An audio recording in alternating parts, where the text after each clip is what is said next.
Great, thank you for the invitation to be here. I have to say that I'll just affirm what your president has said, and that is that it's timely and it's critical that we have this conversation and that we have it frequently.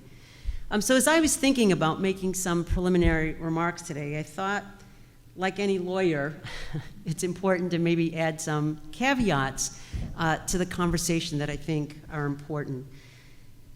So one, when I think about women in leadership, and I think in particular the challenge for Asian American women, I just, again, want to make some points. And that is, hindsight is always an interesting perspective. And the reason why is, for somebody like myself, who's often asked, how did you get here? What were the challenges? I have to remind myself, again, hindsight is an interesting perspective. And the reason why is I tend to think that we minimize the experiences when we look at something in hindsight.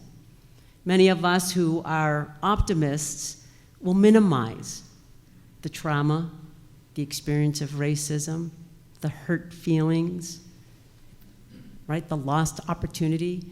And so that to me is really important to always remember when we have these conversations, is that it's in hindsight, and some of us tend to minimize the experience. Second, I think it's important for everybody to know that I am a person from a multiracial background. And so my experience is going to be different from many who come from some sort of homogenous background. Now, I would challenge whether or not anybody really comes from a single background at all. But nevertheless, growing up as a Latina and as a Chinese woman is very different in many ways. And so I think that that's important. And I know I don't need to say this, and yet I think it's important for all of us to remember that that umbrella of Asian Americans, right, is a very, very big umbrella with a lot of particular and specific cultures and ethnicities and race that fall under the umbrella.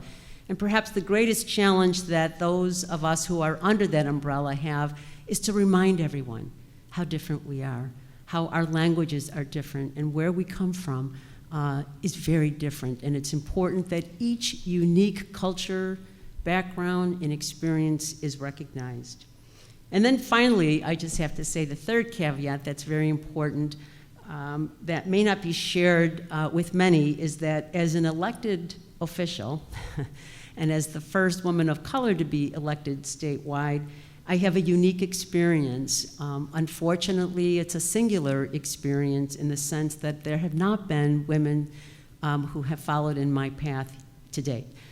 There are two others who've joined our court, but there needs to be many more. But that experience is unique, and that's just because of the level of transparency that's required, not only in terms of your professional life, but your personal life. And so I can, and I will discuss it, but I just want to say that that's a different lens to look at life, is when you have to live a completely transparent life in terms of your finances or your partner's finances or anything else related to who you are as a person, you tend to walk a little different walk than you might as a private individual. So with those caveats, I'll briefly make some other remarks in terms of my own background so that everybody understands from where I come.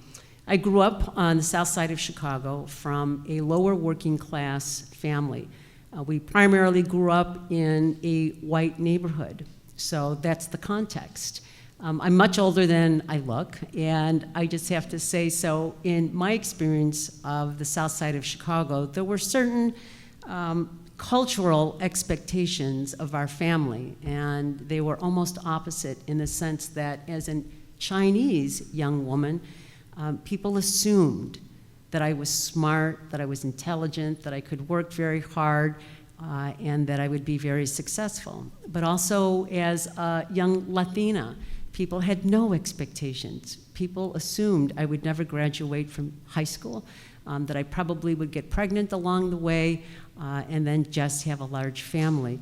And those stereotypes were very real, and the expectations that adults place on young women created a conflict for me in terms of my own identity and who I was and who I identified with. So my first rule, or the advice that I would offer to any of the students here, and it's a rule that I think is really important, is be me, right? And that's for you, be you. I just can't emphasize that enough. When I think about my experience as a young Asian woman or a young Latina, the most important rule was be me.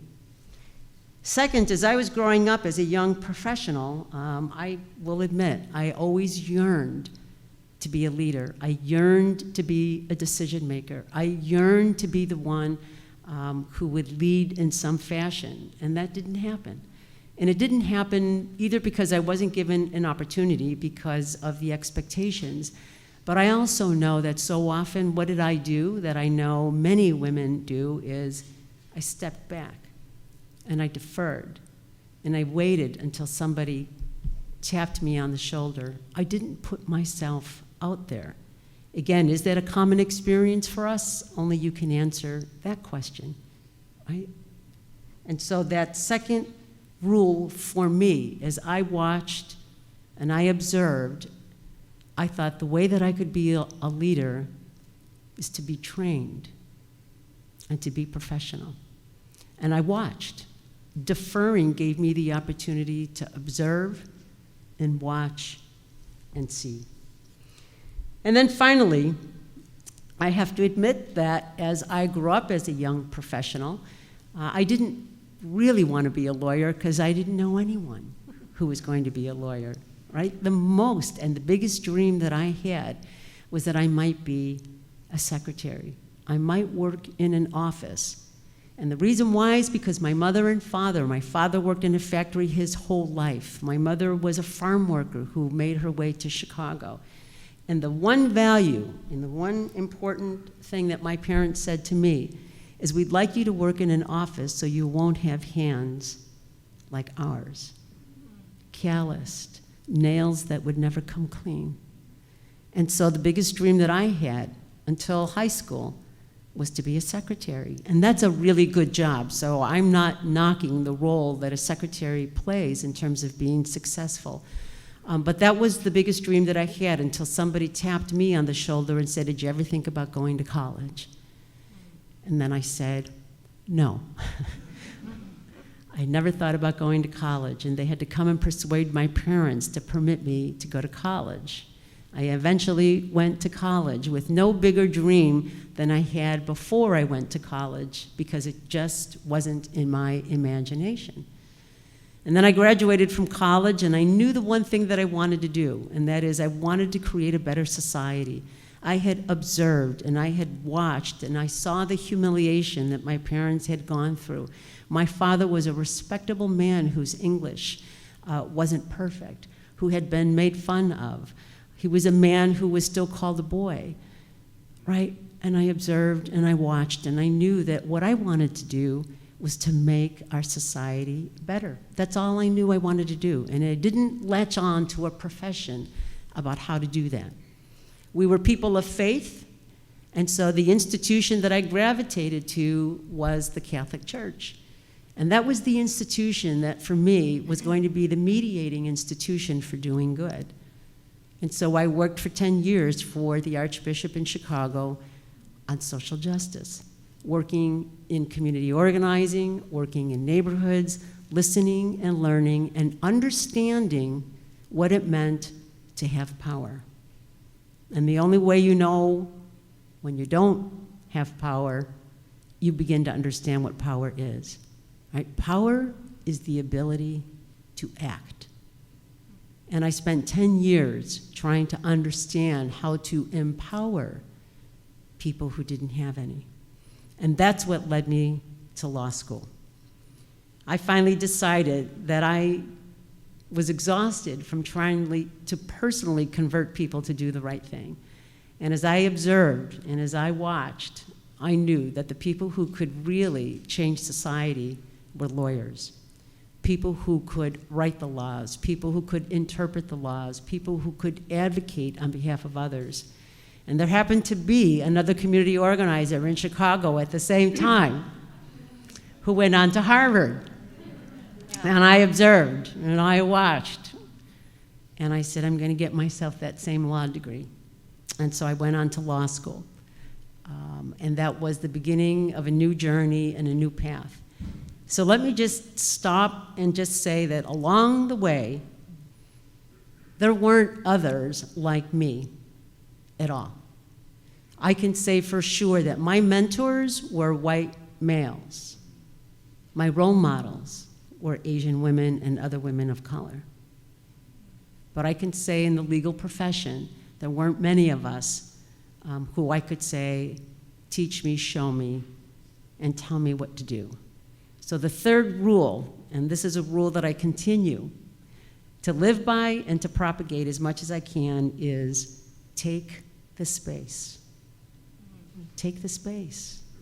Be there. Fill the vacuum. Take the space.